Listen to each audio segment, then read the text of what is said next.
চলুন দেখে নিন কীভাবে এই মজাদার রোলগুলো আমি বাসায় তৈরি করছি। প্রথমে আমরা রোলের জন্য পুরটা তৈরি করব। একটা প্যানে আমি প্রথমে দিয়ে দিচ্ছি 2 টেবিল চামচ পরিমাণ রান্নার রেগুলার তেল। চুলার আঁচটা আমি হাইতে রেখেছি।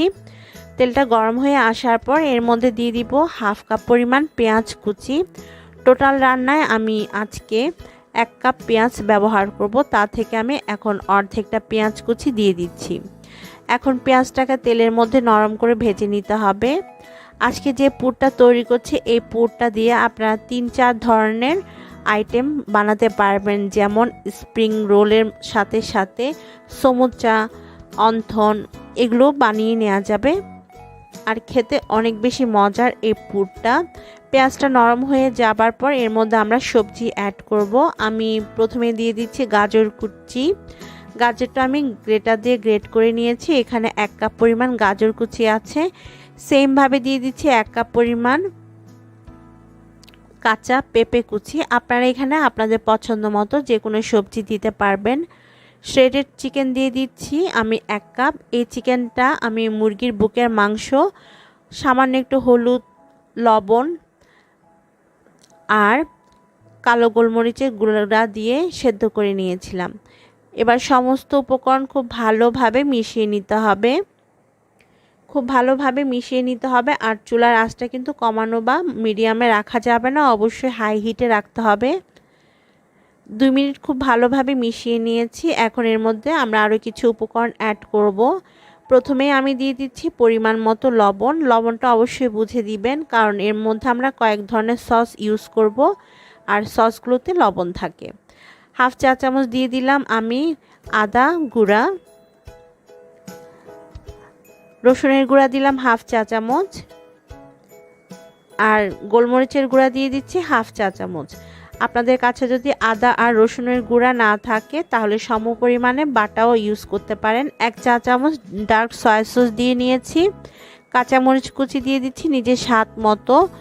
গরম মশলার গুঁড়া আর ভাজা গুঁড়া দিয়ে দিচ্ছি আমি 1/4 চা চামচ করে প্রতিটা নিয়েছি এখানে। এবার হাই হিটে রেখে সব উপকরণ ভালোভাবে তেলের মধ্যে ভেজে নিতে হবে।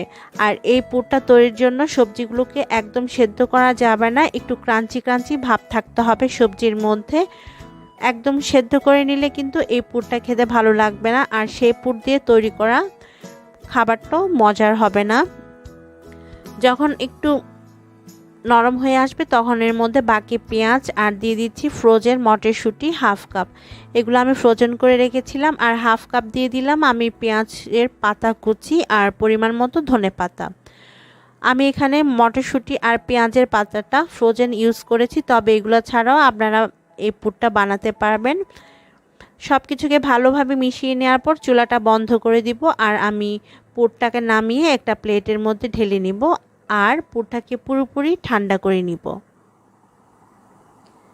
ঠিক এরকম একটা ক্রাঞ্চি ক্রাঞ্চি ভাব থাকতে হবে প্রতিটা সবজির মধ্যে।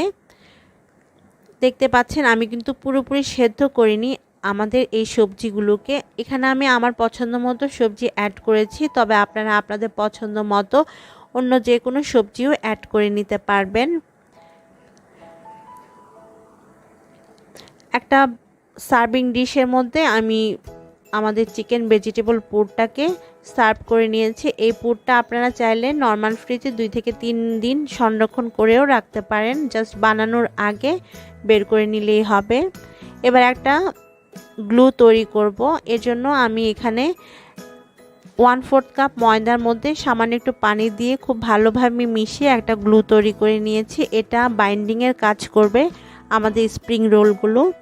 আজকের স্প্রিং রোল বানানোর জন্য আমি নিয়েছি রেডিমেড পেস্ট্রি শিট, আর এই পেস্ট্রি শিটগুলো দিয়ে আজকে সমোচাগুলো বা স্প্রিং রোলগুলো বানানো নেওয়া যায় খুব সহজেই। আমি স্প্রিং রোলগুলো বানানোর জন্য এরকম সমোচা শিটগুলো ইউজ করি।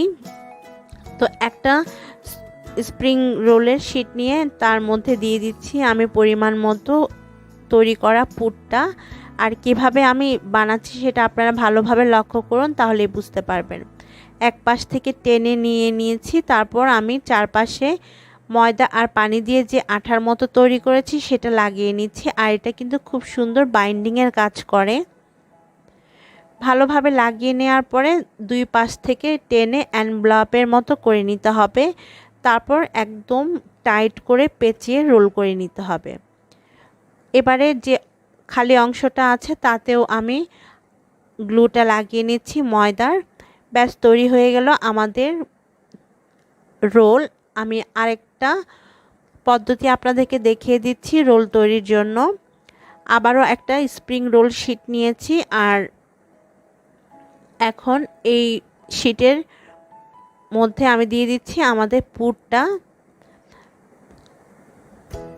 পুরটা দেওয়ার পরে আমি সেমভাবে এটাকে রোল করে নিব। তারপর চারপাশে ময়দার যে গ্লুটা তৈরি করছি সেটা লাগিয়ে নিব। আর এই কাজটা কিভাবে করছি সেটা আমি এক্সপ্লেন না করে বরং আপনারা নিজেরা ভালোভাবে ভিডিওটা লক্ষ্য করুন, তাহলেই বুঝতে পারবেন। ব্যাস তৈরি হয়ে গেল ভীষণ সহজ টাইপের আরও একটা স্প্রিং রোল তৈরির পদ্ধতি। এভাবে সবগুলো স্প্রিং রোল আমি বানিয়ে নিয়েছি। যারা এগুলো সংরক্ষণ করতে চান তারা একটা বড় সাইজের প্লেটে এগুলোকে সাজিয়ে ডিপ ফ্রিজে রেখে দিবেন 2 ঘন্টার জন্য।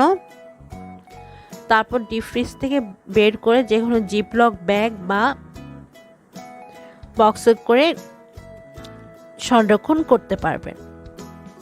আর এই রোলগুলা আপনারা 1-1.5 মাস পর্যন্ত ডিপ ফ্রিজে সংরক্ষণ করে রাখতে পারবেন। ভাজার আগে নামিয়ে নিলেই হবে। কিছু রোল আমি ভেজে দেখাচ্ছি।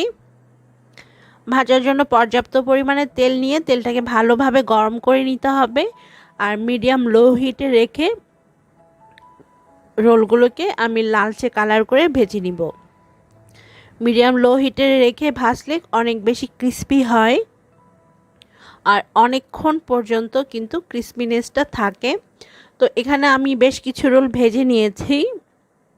এবারে তেল থেকে এই রোলগুলোকে তুলে নিতে হবে। দেখতে পাচ্ছেন কত সুন্দর কালার এসেছে আমাদের চিকেন ভেজিটেবল স্প্রিং রোলের। সবগুলো রোল এখন আমি তেল থেকে তুলে একটা কিচেন টিস্যুর উপর নিয়ে নিচ্ছি। ব্যাস তৈরি হয়ে গেল আমাদের দারুণ মজার চিকেন ভেজিটেবল স্প্রিং রোল। বাসায় বানিয়ে দেখবেন, আর এই রোলগুলো খেতে কিন্তু দারুণ স্বাদের হয়ে থাকে। বিকালের নাস্তায় বা বাচ্চাদের টিফিনও আপনারা চাইলে দিতে পারেন। ছোট বড় সবাই অনেক বেশি পছন্দ করবে এই রোলগুলো। আজকের মতো আমি বিদায় নিচ্ছি। আপনারা সবাই ভালো থাকবেন, সুস্থ থাকবেন। আল্লাহ হাফেজ।